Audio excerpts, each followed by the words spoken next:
दोस्तों और प्यारे विद्यार्थियों, मैं अशोक कुमार दादरवाल, भूगोल लेक्चरर, आपके सामने आज के टाइम में जो युवाओं के अंदर जो परंपराओं से अनभिज्ञता है या परंपराओं को जो छोड़ रहे हैं उसके बारे में कुछ बातें आपके सामने शेयर करना चाहता हूँ। ये जो बातें हैं ये मैंने राजस्थान पत्रिका से और मेरे दिमाग से कुछ तैयार की हैं, उसमें कुछ पॉइंट्स मैंने तैयार किए हैं, तो पॉइंट बाय पॉइंट बात करेंगे।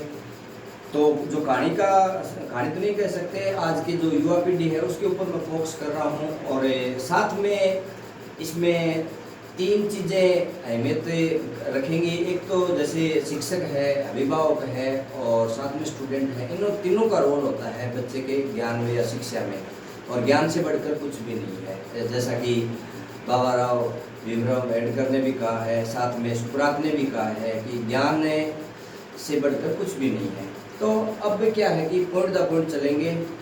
तो मेरी जो सीख है उसका जो शीर्षक है वो है परंपराओं से अनभिज्ञ युवा। पहला जो पॉइंट है, पहला पॉइंट में क्या कहना चाहता हूँ मैं कि इंडिया दैट इज भारत। इसमें क्या है कि जो अपनी जो शहरी संस्कृति है वो किस में कन्वर्ट हो गई, इंडियन में कन्वर्ट हो गई, और जो अपनी ग्रामीण संस्कृति है वो सिर्फ किस में बची है, भारत, मतलब कहलाने लायक बची है। इसका जो दूसरा पॉइंट है उसमें मैं कहना चाहूँगा कि शहरों के जो संपन्न लोग हैं, शिक्षित लोग हैं, वो तो उसमें तो ऐसी कंडीशन आ चुकी है कि अपने आप को इंडियन कहलाने लायक भी अपने आप को नहीं मतलब अच्छा समझते हैं, यानी इंडियन भी अपने आप को नहीं मानते हैं। उन पर तो जैसे वैश्वीकरण है, टीवी है, मोबाइल है, ऐसी चीज़ों का प्रभाव उनकी संस्कृति पर ऐसा प्रभाव पड़ा है।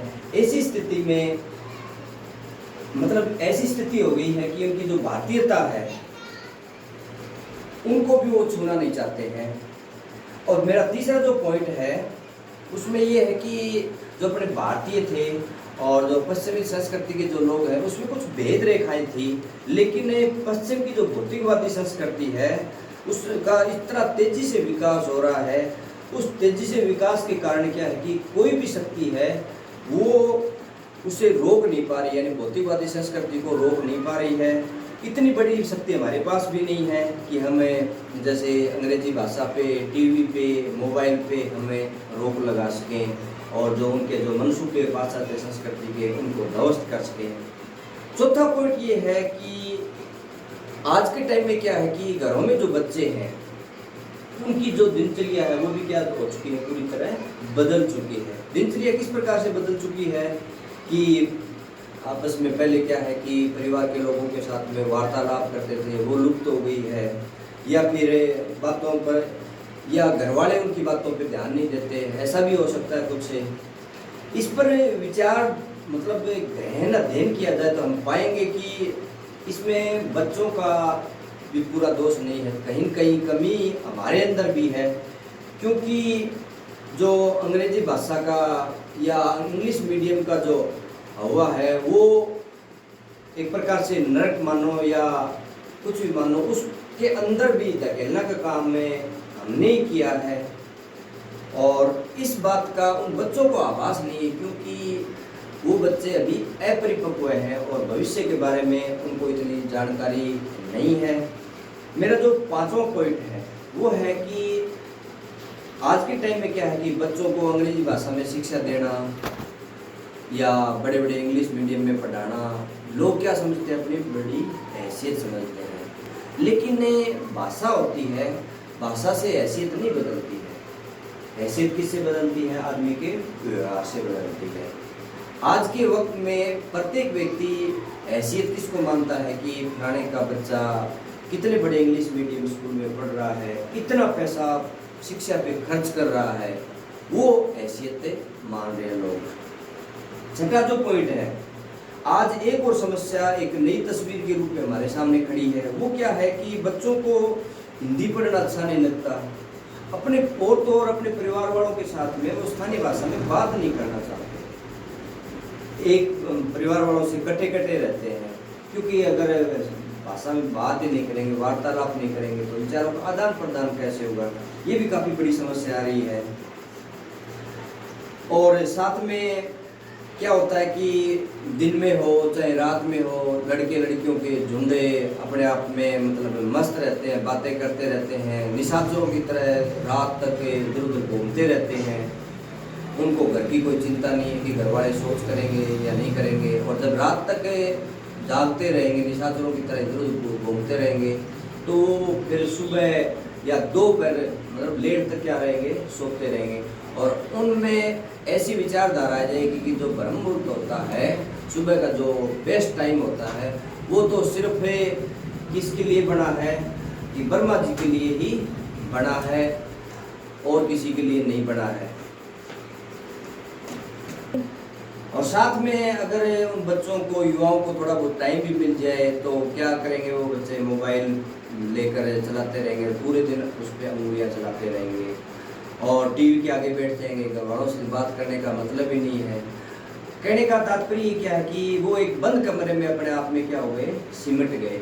और सिमटने से क्या है कि ये जब अकेला आदमी रहता है तो क्या होता है कि डिप्रेशन का भी शिकार हो सकता है, या नकारात्मक जो नेगेटिविटी है वो विचारधाराएं उनके अंदर आ सकती हैं। तो ये काफ़ी समस्याओं से जो युवा है वो आज के टाइम में जूझ रहा है। और तो और मतलब एक बात और इनसे क्या हो रही है कि जब बच्चे घर वालों से बात नहीं करेंगे तो क्या है कि वो बच्चों से मतलब बच्चे हैं जो घर वालों से दूर भागने की कोशिश करेंगे, कहने का मतलब कन्नी काटने की कोशिश करेंगे। अगला जो पॉइंट है वो है कि जो बच्चे, सबसे इम्पोर्टेंट पॉइंट है ये, और इस पे आप ध्यान से गौर करना कि जो बच्चे अपने घर वालों के साथ में अच्छी प्रकार से बातचीत नहीं कर सकते, वो समाज में जाकर किस प्रकार से अच्छी प्रकार से बात कर सकते हैं। हाँ, हालांकि मान लिया कि उनका अच्छा व्यवसाय है, अच्छा धंधा है, लेकिन ये बातें सारी अच्छे व्यवसाय से, धंधे से समाज नहीं चलता, कुछ व्यवहार से भी चलता है, क्योंकि काफ़ी समस्याएं समाज के अंदर होती हैं। वो सारी समस्याएं मिल बैठ कर सुलझाई जाए तभी उनका समाधान हो सकता है। अगला जो पॉइंट है वो पॉइंट की तो उसकी तो बहुत ज़्यादा कमी आ रही है आज के युवा पीढ़ी में। जो मेन मुद्दा है कि प्रकृति से जुड़ाव, धीरे धीरे आज का जो युवा है वो प्रकृति से दूर हटता जा रहा है, भौतिकवादी जो संस्कृति है उसके प्रति समर्पित होता जा रहा है। खान पान ले लो, खान पान तो स्वदेशी छोड़ दिया बिल्कुल है।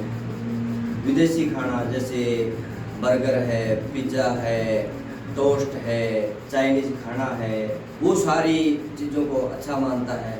वो उनको क्या लगता है, अच्छा लगता है।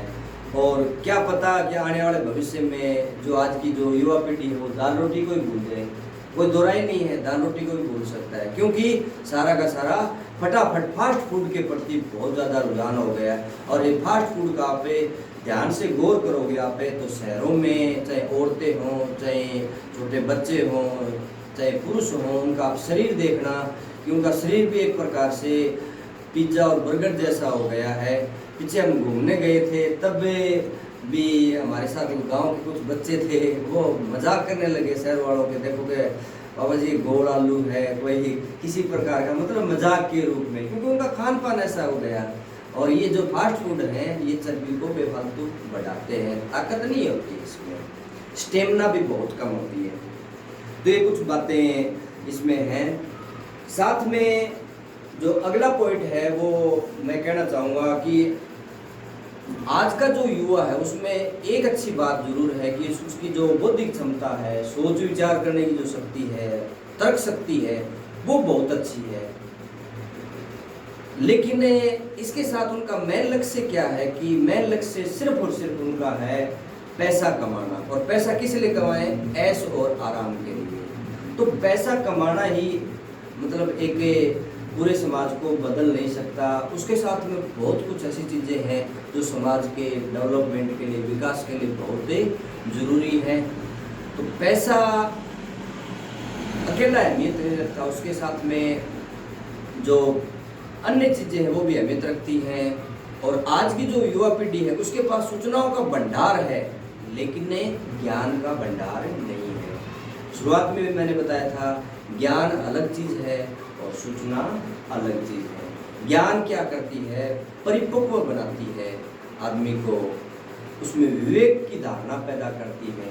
लेकिन सूचना आज के टाइम में आप गूगल से ले सकते हो और किसी भी माध्यम से ले सकते हो, लेकिन ज्ञान है वो अपनी जगह अलग होता है, उसकी अहमियत अलग होती है। अगला जो पॉइंट है मैं आपको बताना चाहूँगा कि जो आज का जो युवा है सूचनाओं का भंडार लेकर चल रहा है, तो उसमें जो भावनात्मक विचार होने चाहिए, भावनात्मक जो धरातल है वो धीरे धीरे कमजोर पड़ता जा रहा है। उसके कारण क्या है कि लोगों के दुख दर्द है उस पर वो ध्यान नहीं देते, और जब तक हमें लोगों के दुख दर्द पर ध्यान नहीं देंगे तो उन लोगों के साथ हमें भावनात्मक रिश्ते नहीं बना सकते। इससे क्या कि समाज है वो धीरे धीरे क्या है कि टूटने के कगार पे चल रहा है, क्योंकि कहते हैं कि हम जब तक किसी के हमदर्द नहीं बनते तो दर्द हमसे और हम दर्द से जुदा नहीं हो सकते।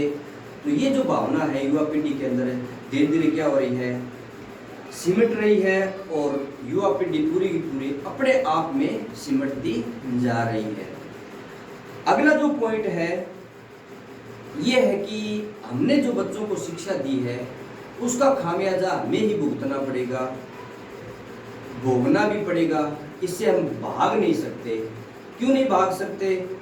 क्योंकि युवाओं को जो समाज की जो वास्तविकता है, जो धरातल की जो जानकारी, वास्तविकता धरातल की जो जानकारी है, उससे हम युवाओं को क्या रख रहे हैं, अनभिज्ञ रख रहे हैं।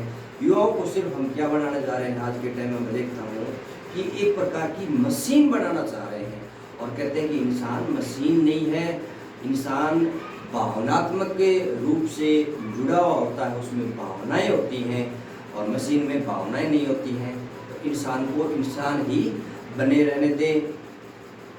पाश्चात्य संस्कृति जो हम अपना रहे हैं उसका मतलब अपनाने का जो अपनाते हैं उसमें हमारी भी कुछ कमी है, क्योंकि क्या है कि क्षणिक खुशी और भौतिक सुख सुविधाओं के लिए क्या करते हैं हमें कि बच्चों को संस्कारित करना क्या हमें भूल गए कि किस प्रकार से बड़े बुजुर्ग लोगों की सेवा की जाए, किस प्रकार उनके साथ व्यवहार किया जाए, किस प्रकार से गरीब लोगों की सेवा की जाए। ऐसी बातें हैं वो हमें पीछे छोड़ रहे हैं, और सिर्फ अपने तक सीमित रहने की जो शिक्षा है वो बच्चों को दे रहे हैं। तो इसका जो खामियाजा है वो भविष्य में क्या करना पड़ेगा, हमें भुगतना पड़ेगा, क्योंकि कहा भी गया है कि जैसा हम बोएंगे वैसा ही हमें काटेंगे। इसलिए मैं इस वीडियो के माध्यम से कहना चाहता हूँ कि समय रहते समझ जाइए। हाँ, ये हालांकि ये जरूरी है कि अपने बच्चों को अच्छी शिक्षा दीजिए, लेकिन शिक्षा ऐसी होनी चाहिए जो समाज के लिए काम आए, जो ज्ञानवर्धक हो, और जो व्यक्ति के व्यक्तित्व का विकास कर सके, और जो समाज, परिवार और देश का और अपना खुद का विकास कर सके। समय रहते हम चेत गए तो अच्छा रहेगा, नहीं तो क्या पता भविष्य के गर्भ में क्या छुपा है। तो ये जो मैंने वीडियो बनाई कुछ पॉइंट्स लेकर आपको कैसी लगी इस पर आप कमेंट्स करें, और साथ साथ में मेरा जो चैनल है वॉरियर्स ऑफ एनवायरनमेंट उसको आप सब्सक्राइब भी करें और साथ में लाइक्स भी करें। आपका बहुत बहुत धन्यवाद।